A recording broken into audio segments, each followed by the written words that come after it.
El siguiente proyecto, también muy interesante, sobre alfabetización en la era digital, nos van a presentar la doctora Marina Kryskowski y la doctora Silviane Levy de la Dirección General de Cómputo y de Tecnologías de la Información y Comunicación. Muy buenos días, tardes. El proyecto que voy a presentar es un proyecto del cual somos responsables Marina y yo, y hay todo un grupo de trabajo también atrás, programadores, diseñadores, y igualmente fue apoyado por un PAPIME. Bueno, voy a hablar un poco de cómo se origina ese proyecto. En la actualidad, el analfabetismo, es decir, las personas que no han tenido la oportunidad de ir a la escuela, ya personas mayores que no saben leer y escribir, están de hecho mucho más excluidas de la sociedad, ya no tanto por no saber leer y escribir, sino por no conocer el uso de las tecnologías digitales o tecnologías de información, como se quieran llamar, particularmente computadoras, teléfonos celulares, tabletas, etcétera, ¿no?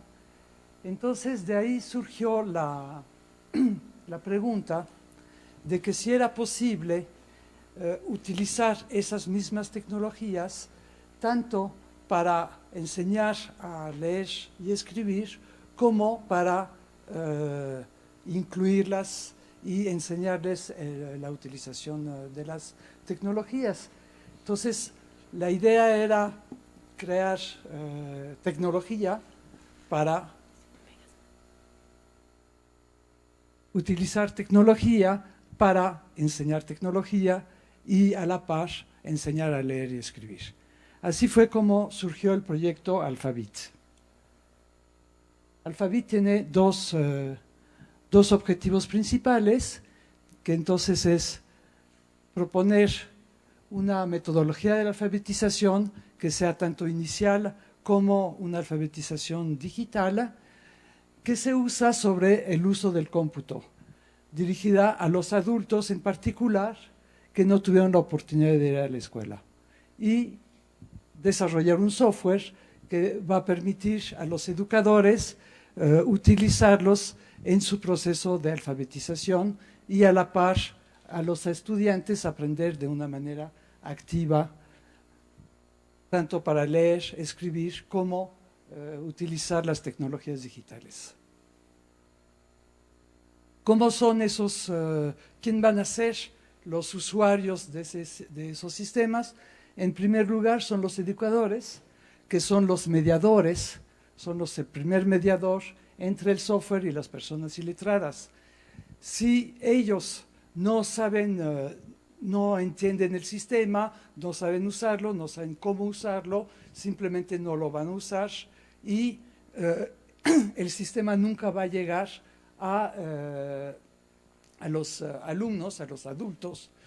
Entonces, es muy importante que el sistema sea útil para ellos, que sea intuitivo, que sea atractivo. ¿Quiénes son las personas iletradas? Esas personas adultas que no han tenido esa oportunidad de ir a la escuela, que ya a cierta edad finalmente para ellos han hecho ya una vida sin leer, sin escribir, y bueno, pues toman el autobús, van al mercado, usan, se mueven en este mundo aún sin saber leer y escribir, y sin embargo, hoy se sienten mucho más excluidas al momento de no saber utilizar un teléfono celular o una tableta. ¿Cuáles son los principales conceptos que se utilizaron para construir el software? se utilizó la idea de una solución que es una narrativa que te permite estructurar clases que da los diferentes objetivos del curso y se centra sobre una serie de documentos que sean auténticos, útiles y permiten realizar actividades. También se propone un aumento gradual en la dificultad en las actividades para motivar a los usuarios en que sigan utilizando el software.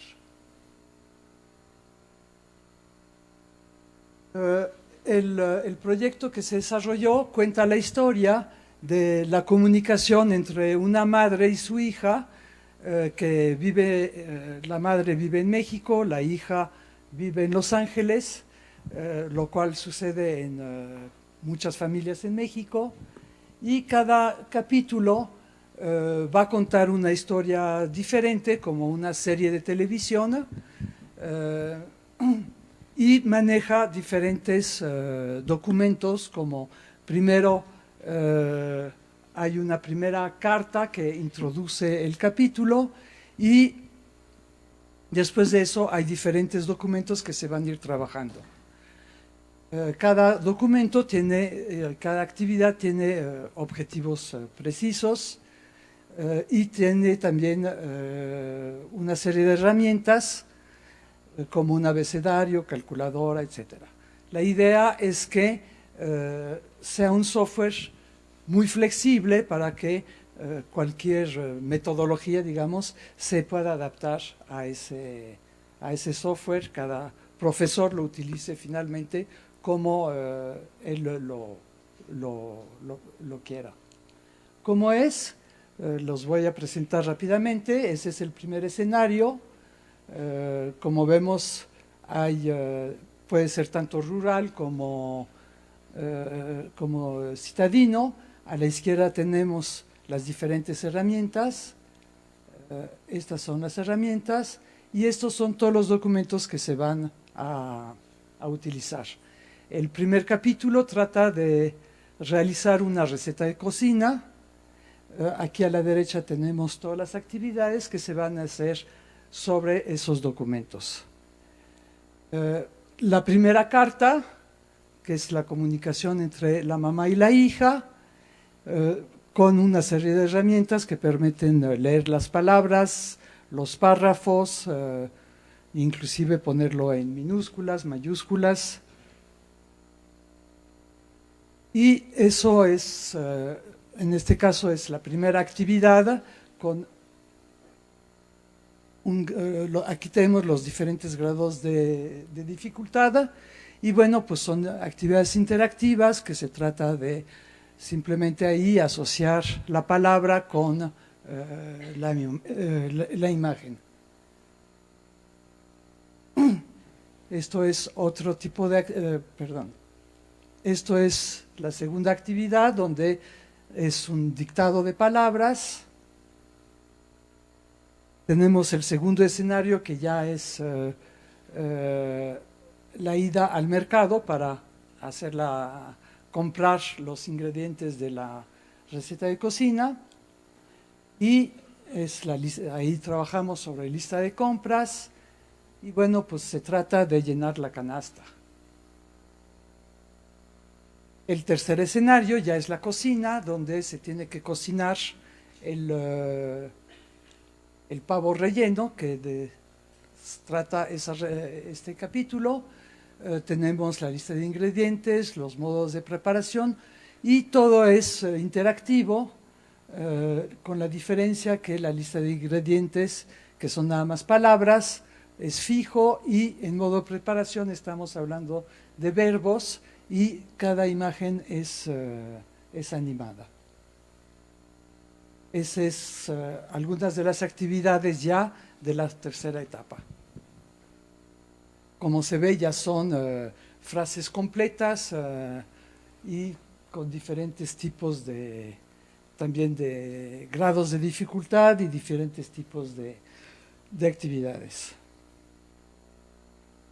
Para probar ese proyecto, el software fuimos a Huauchinango, utilizamos el tecnológico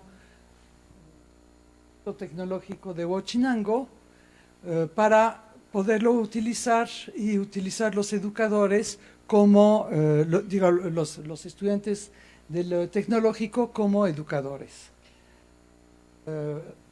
Formamos los educadores y después de eso fuimos al barrio aledaño, eso es exactamente enfrente del tecnológico, para invitar a los vecinos para asistir a los cursos. Hay que mencionar que dimos nada más la vuelta de una manzana, fuimos de casa en casa con los educadores y se juntaron aproximadamente entre 8 y 10 personas analfabetas, de los cuales había también niños, unos 3 niños que vinieron también, en una sola cuadra, niños entre 12 y 14 años que nunca habían ido a la escuela, y los papás, cuando supieron que íbamos a utilizar computadoras, nos mandaron a todos los niños, a todos sus hijos, y se llenó tuvimos entre 20 y 25 niños que no estaban previstos, pero bueno, pues los papás nos los mandaron y algo teníamos que hacer con ellos. Entonces decidimos dividir los grupos, como teníamos educadores de los propios alumnos del tecnológico, pues algunos de los educadores se ocuparon de los niños y otros de las personas analfabetas. Entonces, bueno, lo que queríamos ver, lo que queremos estudiar era la apropiación por parte de los educadores y de los estudiantes del software. Y en conclusión, bueno, pues vimos que los educadores utilizaron el software en 80% de sus clases y no hubo ninguna deserción de ningún alumno durante todo el tiempo. Y finalmente, bueno, pues todos aprendieron a utilizar las computadoras, por lo menos abrir programas, etcétera, y sobre todo, pues reforzaron mucho sus conocimientos y su confianza en la lectura y la escritura. Lo que yo creo que logramos fue crear un espacio en los cuales, gracias a la computadora, los adultos no se sintieron juzgados, podían interactuar directamente sin que haya la mirada de alguna gente que dijera está bien o está mal lo que estás haciendo, sino que actuaban directamente con la computadora. Lograron la autonomía. Bueno, pues sí podemos decir que hubo cierta apropiación por parte de los alumnos y los educadores. ¿Qué queremos a futuro? Pues estamos creando un sitio para ver si lo utilizamos con el INEA a través de un acuerdo, instalarlo en todas las plazas comunitarias del INEA y capturar todos los datos de su utilización. También utilizar el software en otros espacios educativos, escuelas primarias y observar la apropiación por parte de niños y maestros. Bueno, muchas gracias, Silvián.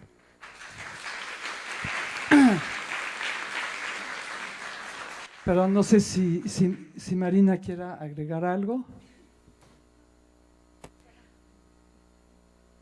¿Qué piensan sus preguntas, si tienen? Un poco para reforzar el tema del Congreso cuando pensamos en meter este trabajo como a consideración.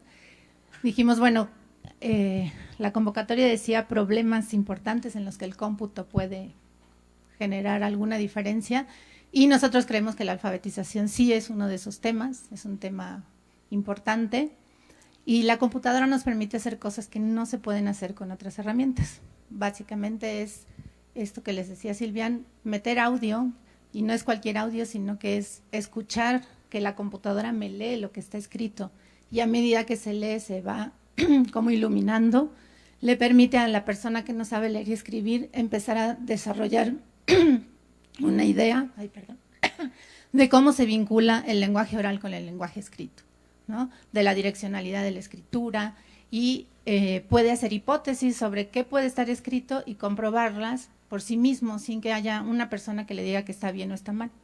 Entonces, bueno, eso es un plus importante de esta tecnología. Tenemos una pregunta. Gracias. Yo, Alejandro Morán, de FESACatlán, entiendo perfectamente todo el potencial de su software y me surge una pregunta. ¿Tiene el potencial suficiente? Porque hablan ustedes de la alfabetización, vamos, desde cero, completa, en absoluto. Pero creo que yo le veo potencial y quiero comprobar si es así.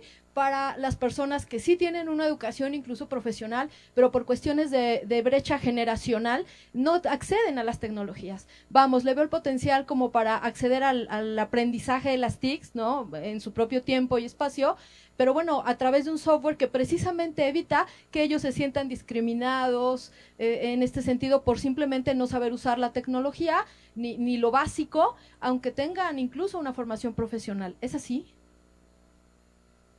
No sé si tan así, porque realmente la actividad de, por ejemplo, de vincular la palabra con la imagen, por supuesto, es muy útil para aprender y entender qué significa usar el ratón y arrastrar, por ejemplo, ¿no?